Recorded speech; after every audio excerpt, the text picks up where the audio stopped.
I'm visiting all 45 of the Kentucky state parks, and today is Tom Sawyer State Park.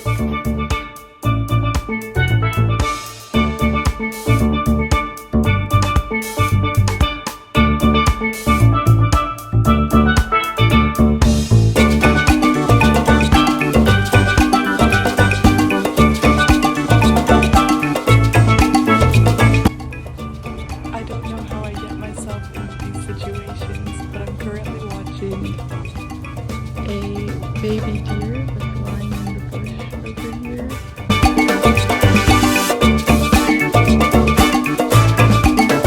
This park that is just outside of Louisville has just about everything from an Olympic-sized swimming pool to a record-winning BMX trail. Of course, it also has hiking trails and walking trails, basketball courts, soccer fields, badminton courts, indoor and outdoor archery fields, and so much more. I also want to note that this park is dog friendly, so bring your puppers to enjoy the park with you.